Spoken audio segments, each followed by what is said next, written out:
रियासती यूथ कांग्रेस सदर शिवसेना रेड्डी की हिदायत पर कांग्रेस यूथ कायदीन की जानिब से हैदराबाद में 19 जनवरी को राजभवन का घेराव किया जाना तय पाया है। इस बात की इतला आदिलाबाद यूथ कांग्रेस सदर अरफात अहमद खान ने मीडिया को अपना बयान जारी करते हुए किया है। उन्होंने कहा कि यह घेराव आए दिन डीजल और पेट्रोल की बढ़ती हुई कीमतों और किसानों के हक में पास किए गए 3 मुतनाज़ा बिलों को लेकर किया जा रहा है।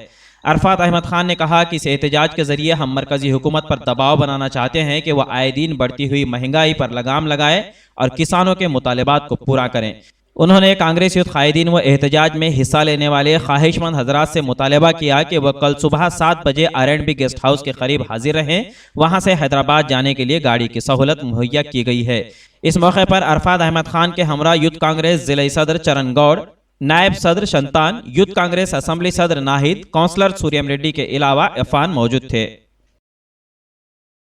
Instructions of our Telangana Youth Congress President Shiv Sena Reddy कल 19 तारीख को हैदराबाद में राजभवन घेराव किया जा रहा है, जो कि 3 एंटी फॉर्म बिल्स जो कि सेंट्रल गवर्नमेंट की तरफ से पास हुए हैं, उसको लेकर कल राजभवन का घेराव किया जा रहा है। और दिन ब दिन जो भी पेट्रोल डीजल के रेट बढ़ते जा रहे हैं, उसे कम किया जाने के लिए ये घेराव किया जा रहा है। कल सुबह 7 बजे यही रेवेन्यू R&B गेस्ट हाउस के तरफ से हमारी गाड़ी यूथ कांग्रेस की गाड़ी निकलने वाली है। जो कोई भी यूथ हैदराबाद आना चाहता है और राजभवन का घेराव करना चाहता है, आप यहां से आ सकते हैं।